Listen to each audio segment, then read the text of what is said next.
दिया है कि कोई राशि चक्रवृद्धि ब्याज की दर से 3 साल में अपने आप की 2 गुनी हो जाती है। ठीक है, तो कितने साल में ये अपने आप की 128 गुनी हो जाएगी। ठीक है, इंग्लिश वाले बच्चे अपना पढ़ दें खुद, है ना, ये देख लें। और देखो इसको इस तरीके से करना है जैसे कि मैं पिछली वीडियो में बता चुका हूँ 37-38 में भी, कि ये लिख लो वर्ष और ये लिख लो मिश्रधन। अब मिश्रधन क्या हो जा रहा है भाई, कि 3 साल में दुगना हो जा रहा है, यहाँ लिख लो। अब वो क्या कह रहा है कि भाई कितने सालों में 128 गुना हो जाएगा। तो एक चीज ध्यान रखना मेरी, कि ये चलता है घातों में, ये चलेगा घातों में और ये चलेगा वर्षों में।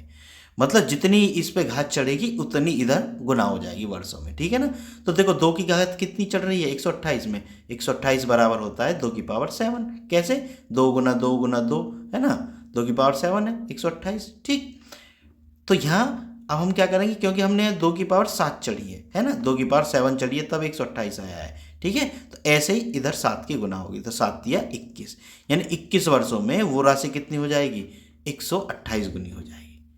समझ गए बच्चों। देखो ये तो हुआ शॉर्ट ट्रिक से, इसी से आपको एग्जाम में करना है, लेकिन बेसिक भी आपको पता होना चाहिए। तो भाई मैं बेसिक भी बता देता हूँ। तो बेसिक क्या है इसका, कि मान लेते हैं कि मूलधन x रुपये है, तो कोई धनराशि 3 साल में दुगनी हो रही है, मतलब दुगनी होगी वो कितने सालों में, वो धनराशि x की जगह 2x होगी कितने वर्षों में, 1 + r/100 को ऐसे ही रहने दो। और ये कितने वर्षों में होगी भाई आपकी, ये होगी 3 वर्षों में। अब वो क्या कह रहा है कि वो धनराशि 128 गुना हो जा रही है। अब कितने वर्षों में हो रही है ये हमें पता नहीं है, इसी को हमें निकालना है।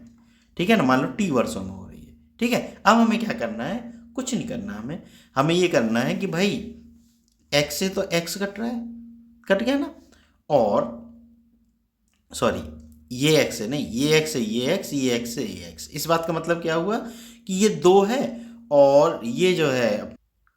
तो बच्चा अब क्या करना होगा, हमें ये करना होगा, देखो क्योंकि हमें इसको t का मान निकालना है ना, तो इसको रिप्लेस करना होगा, है ना। तो इसका मान कितना होगा, 1 + r/100 का। भाई अगर मैं दोनों पक्षों का घनमूल ले लूँ तो क्या आ जाएगा, दोनों पक्षों का मैंने घनमूल ले लिया तो 1/r/100, 1 + r/100 बराबर आ जाएगा करनी 3 2, यानी 2 का घनमूल, है ना। या फिर आप ऐसे भी लिख सकते हैं इसको 2 की पावर 1/3। ठीक है, तो ये जो 1 + r/100 है ना, इसकी जगह लिख दो 2 की पावर 1/3।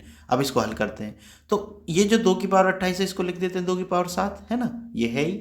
और ये क्या हो जाएगा, 2 की पावर 1/3 और उसकी पावर t।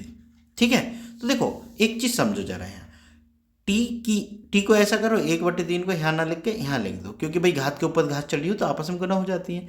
तो यहाँ भी 2 है बेस और यहाँ भी 2 है, तो घातों की तुलना कर दो, तो क्या हो गया 1/3t बराबर कितना हो गया 7। ठीक है, तो t बराबर कितना हो गया 7 × 3 बराबर 21, तो 21 वर्ष आ गए ना।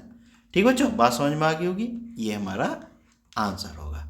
ठीक है बच्चों, अगर वीडियो पसंद आई हो तो चैनल को सब्सक्राइब जरूर कर लेना। मिलते हैं फिर नेक्स्ट वीडियो में।